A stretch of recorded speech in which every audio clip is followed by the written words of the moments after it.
Un millionnaire découvre par hasard qu'il était père après avoir rencontré une jeune fille SDF dans la rue, qu'il a supplié de lui donner quelques sous pour se nourrir et nourrir sa mère. Félicitations mademoiselle Caroline, vous êtes enceinte de 4 mois. S'exclame avec enthousiasme un médecin joufflu aux yeux bridés en révélant les résultats du test pour lequel la jeune femme est venue. Le médecin, dont le badge l'identifie comme le docteur Melissa Foster, attendait que Caroline réagisse avec la même excitation à la nouvelle, mais au lieu de cela, la femme semblait inquiète. « Quelque chose ne va pas ?»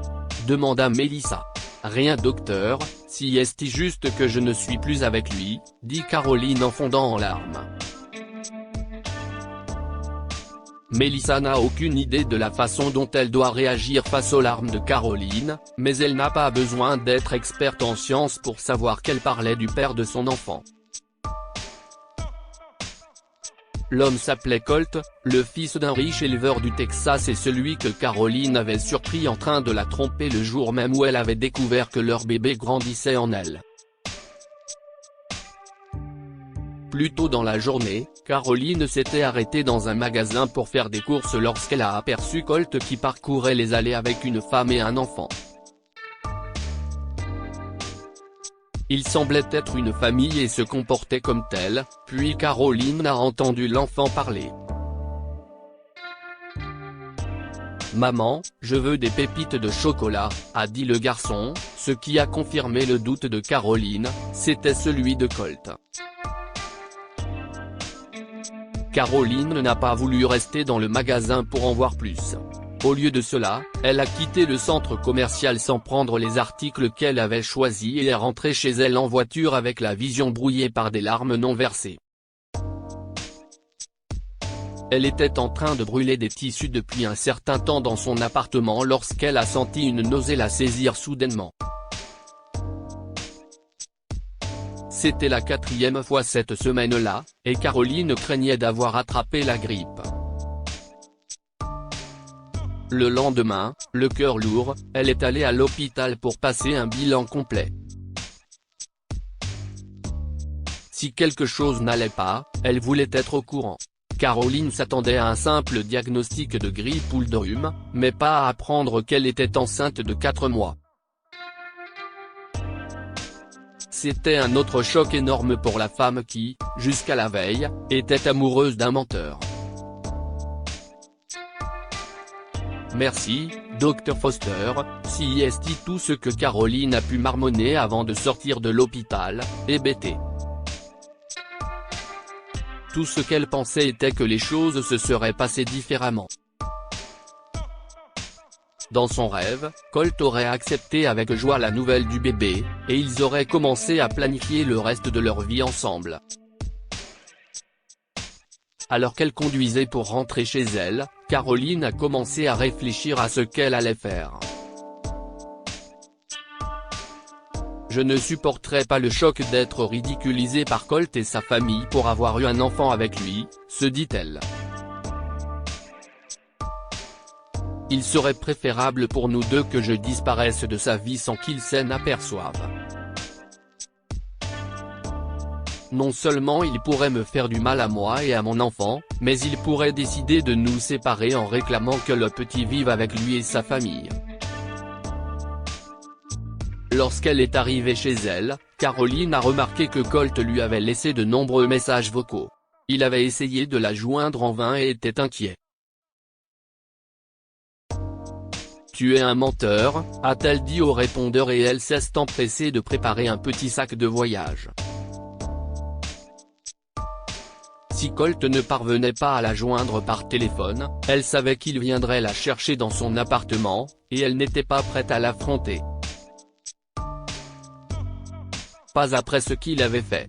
Elle s'empresse de préparer ses affaires et part pour l'aéroport afin d'être sur le dernier vol en direction de Houston. Colt est arrivé chez elle plusieurs minutes après son départ, mais n'a pas pu entrer. Après une minute à frapper avec insistance, le voisin de Caroline est sorti en grognant.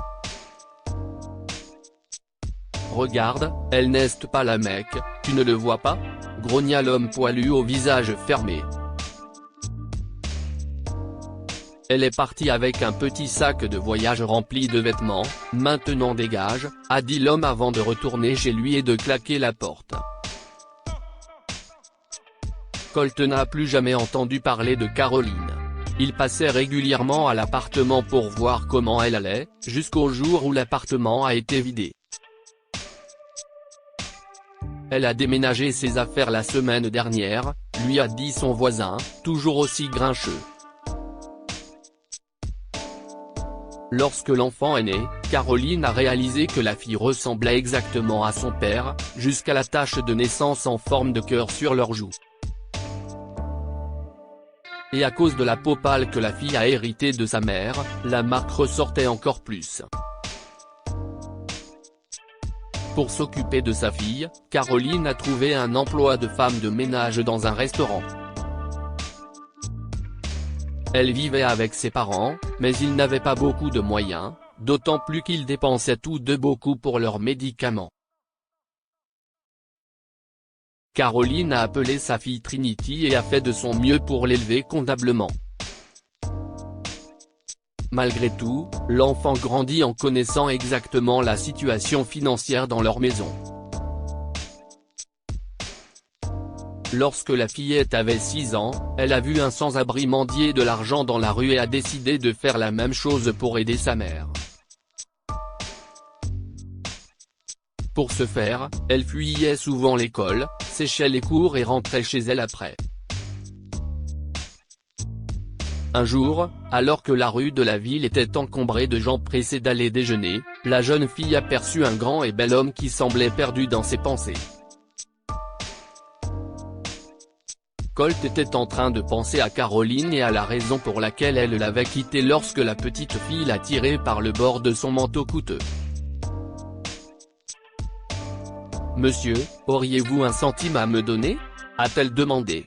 Colt a fouillé dans sa poche pour trouver des pièces, mais il a aussi remarqué que la fille lui ressemblait beaucoup. Il a fermé et rouvert les yeux pour vérifier qu'il n'était pas en train d'halluciner. Mais lorsque l'homme a vu exactement le même grain de beauté sur sa joue, il s'est figé sous le choc et son esprit a commencé à s'emballer. « Ma fille !» chuchote l'homme et la fille frissonne. Colt a réalisé qu'elle était probablement aussi surprise que lui en l'entendant prononcer ce mot. « Nous avons la même marque, dit-elle d'un ton sombre. Ma mère dit qu'elle appartient à la royauté. » Colt était abasourdi par ce qui se passait. La fille n'avait pas seulement sa marque de naissance, elle avait aussi ses yeux bleus et ses lèvres pulpeuses. Mais il était certain qu'il n'y avait aucune chance qu'il ait un enfant dont il n'était pas au courant. « Es-tu ma fille ?» s'est-il surpris à demander. « Moi ? Je ne te connais pas, mais j'ai une mère, » répondit-elle. « Je peux avoir de l'argent ? Je pense que tu es ma fille, » dit Colt, essayant toujours de rationaliser ce qu'il voyait. Ces mots ont chaviré le cœur de la petite fille et ses lèvres se sont courbées vers le bas dans une expression similaire à la sienne, mais elle était concentrée sur son désir d'obtenir l'argent qu'elle voulait. Quelles étaient les chances qu'elle rencontre son père de toute façon ? Elle supplie l'homme de lui donner de l'argent. En réponse, il a sorti 2 billets de 1 euro de son portefeuille et a promis de les lui donner si elle le laissait rencontrer sa mère au moins une fois. Maman dit de ne pas suivre les étrangers, mais vous n'avez pas l'air d'un méchant, a dit Trinity. Elle accepta le marché après un moment et arracha l'argent à Colt, puis elle se précipita chez elle avec lui derrière elle. Ils arrivent et voient Caroline allongée sur le sol, les larmes aux yeux. « Maman ?» Trinity a couru vers elle. Quand Caroline a ouvert les yeux, elle a fait face à sa fille. « Tri, pourquoi as-tu quitté l'école ? J'étais si inquiète pour toi. » « Bonjour. » Ce seul mot de Colt, qui s'était tenu près de la porte, a plongé Caroline dans un silence total. Elle s'est lentement tournée vers la porte et a posé les yeux sur son ancien amant. Colt ? A-t-elle balbutié alors que son visage pâlissait. Sans se rendre compte de ce qui se passe, Trinity raconte à sa mère comment elle veut l'aider à gagner de l'argent pour qu'elle n'ait plus à travailler. Elle ne s'est tue que lorsqu'elle a réalisé que sa mère n'avait pas quitté l'homme des yeux. « Pourquoi tu m'as laissé ? Pourquoi tu ne m'as pas parlé ?» a demandé l'homme, la voix pleine d'émotion. « Je t'ai vu Colt », a-t-elle dit, les larmes aux yeux. « Tu étais heureux avec une autre famille. Mais je t'ai dit que j'avais divorcé 5 ans avant notre rencontre », a-t-il gémi. « Si est-ce pour ça que tu m'as quitté de cette façon ?» Caroline était trop choquée par les propos de Colt. Il ne l'avait jamais trompée ? Comment avait-elle pu gâcher leur avenir comme elle l'avait fait ? Son bouleversement émotionnel, associé à la fatigue accumulée par ses différents emplois, lui a fait perdre connaissance à ce moment précis, ce qui a fait très peur à Colt. Il l'a emmenée d'urgence à l'hôpital, où elle a été admise et équipée de perfusions de sérum physiologique pour stabiliser son système interne. Pendant qu'elle était hospitalisée, Colt a emmené Trinity dans l'appartement qu'il louait en attendant le retour de sa mère. Caroline est sortie de l'hôpital plus tard dans la nuit, et Colt l'a emmenée chez lui. Il utilisait souvent cet appartement de 3 chambres à coucher lorsqu'il visitait New York. Mais quand Caroline est entrée dans la maison, elle a vu la même femme et le même enfant qu'elle avait vu au magasin avec Colt il y a des années. Et à sa grande surprise, Colt a présenté la femme comme étant sa sœur. Caroline a réalisé avec tristesse combien elle s'était trompée auparavant et combien sa décision hâtive l'avait fait souffrir. Son amant avait toujours été fidèle. Après une longue discussion à cœur ouvert, Colt et Caroline ont décidé de se donner une nouvelle chance, et Trinity a été la plus heureuse des deux. Quoi avons-nous appris de cette histoire ? Réfléchissez-y à 2 fois avant de prendre une décision hâtive. Caroline est tombée sur ce qui semblait être une tromperie de son mari, et au lieu de rechercher la vérité, elle a décidé tout de suite de rompre. Elle essayait de s'épargner un grand chagrin d'amour en décidant rapidement de s'enfuir, mais au final, cela lui a apporté plus de douleur. Vous ne pouvez pas tout fuir. Caroline a fui Colt parce qu'elle s'attendait à ce qu'il la traite mal s'il apprenait qu'il avait eu un enfant hors mariage. Au lieu de communiquer avec Colt, elle a choisi de s'enfuir pour élever seule son enfant. Si le destin n'était pas intervenu, Caroline se serait privée d'un bon mari et sa fille d'un bon père. Partagez cette histoire avec vos amis. Elle pourrait égayer leur journée et les inspirer. Si vous avez aimé cette histoire, vous aimerez peut-être celle d'une femme de 23 ans qui a pris soin d'un bébé abandonné dans un centre-ville. Cette histoire est inspirée par l'histoire d'un de nos lecteurs et écrite par un rédacteur professionnel. Toute ressemblance avec de véritables noms ou lieux est une pure coïncidence.